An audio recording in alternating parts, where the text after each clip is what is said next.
स्पर्धा परीक्षांची तयारी करताय तर हा व्हिडिओ फक्त तुमच्यासाठी आहे.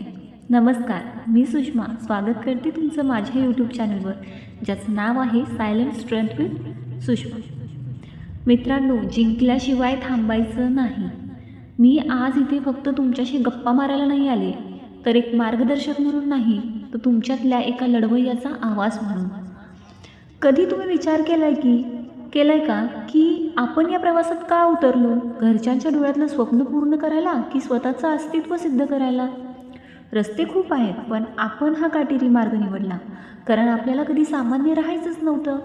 पण आज अभ्यास करताना, रिझल्टची वाट बघताना, फेल्युअर पचवताना भीती का वाटते? वाटत असेल तर घाबरू नका, कारण भीती फक्त त्यांनाच वाटते ज्यांच्याकडे गमावण्यासाठी स्वप्न असतं. समजते का तुम्हाला? भीती फक्त त्यांनाच वाटते ज्यांच्याकडे गमावण्यासाठी स्वप्न असतं. लोक म्हणतात की काय करते, 3-4 वर्ष झाली अजून पोस्ट नाही निघाली. त्यांना काय माहिती की एका मार्काने पोस्ट जाणं म्हणजे नक्की असतं तरी काय?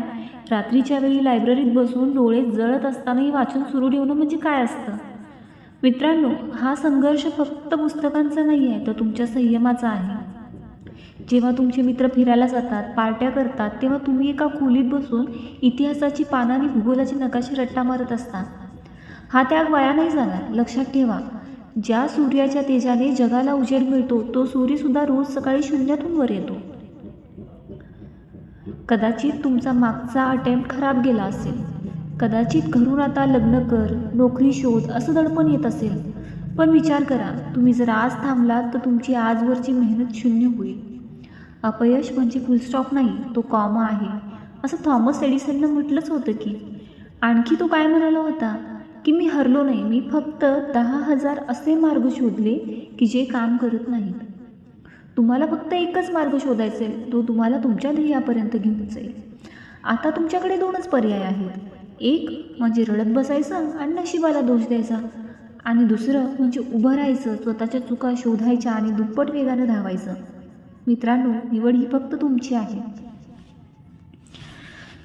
मोटिवेशन हे कसं असतं माहिती आहे का? अगदी आंघोळीसारखं.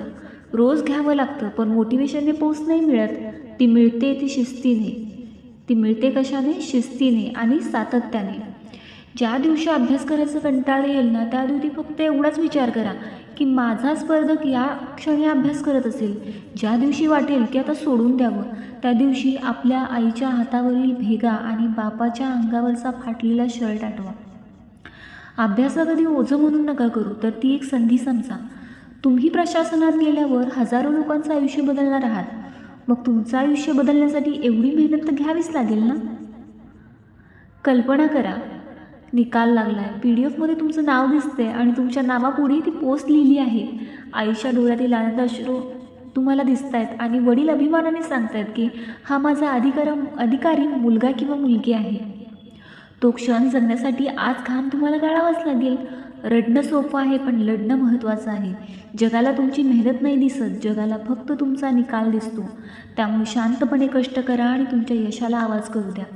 जाताना एवढंच सांगेन की नशिबात असेल तर मिळेलच या भ्रमात राहू नका, कारण जे हवंय ते खेचून आणण्याची ताकद तुमच्या मनगटात निर्माण करा. चला तर मग पुन्हा एकदा जोमाने अभ्यासाला लागा, कारण विजय तुमचाच आहे. आणि हा जर व्हिडिओ आवडला असेल ना, तर हा सगळ्यांना शेअर करा, लाईक करा, सबस्क्राईब करा आणि थँक्यू. पुन्हा भेटू अशाच एका छान व्हिडिओसह. बाय.